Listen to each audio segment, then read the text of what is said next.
You're informing us, you're alerting us, and you're educating us. That's what we do here on this network, and I really appreciate that. You see, we're not here to corner the guests. We're not here to to put the guests down. No, we want to have you tell us the tips that we should do to eat healthy, and also and you're seeing in nutrition. A nutricist, I like that. So that's really that is just, you know, you can't get better. You can't get better than that. You really can't get better than that at all, because you know it's we're going back to, you know, using foods that are basically Mother Nature made or God made. You know, we have to get back to the natural path of what foods are and what does it do to the body, and that's exactly what you said before with fast foods. It gives you cancer. Go ahead and tell us more about that, Christine. Go ahead, from your own observation as a chef, as a cook. Go ahead.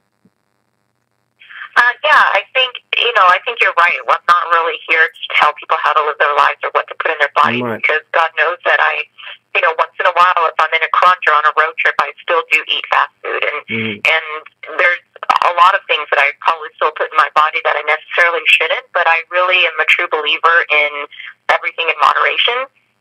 So, I have a weakness for certain chocolate candies, and of course, there's lots of things that I'll eat that maybe, aren't the healthiest, but I do think it's everything in moderation, and I do think, if anything, we should become more aware of what we are putting in our bodies. So whether it's processed or natural, as long as you're more aware of it, and I think raising that awareness will kind of heighten your ability to make judgments later on in what you are deciding to eat and what you're feeding your children and your families and your friends, and I think that's the important thing. It's, I'm not here to kind of beat anyone over the head with, oh, you need to eat natural, organic, because I cook a lot of Vietnamese food, and growing up Vietnamese food, it's not a country that was a first world country a long time ago, and it's really my parents and my grandparents, it was really about survival, and it was just whatever you could get on the table to feed the family and feed the children. And so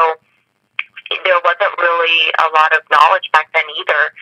Granted, we eat a lot of fresh vegetables, but there's white rice, there's rice noodles, there's fish sauce that may have a lot of salt in it, or MSG, those sorts of ingredients. So, and I still enjoy those foods because they're foods I grew up with, and there's a nostalgic quality to eating a lot of those comfort foods. And I'm not saying that's wrong, but I do think, it's important to be educated and to know why you make the decisions you make and be comfortable with it, whatever it may be. Right. And another thing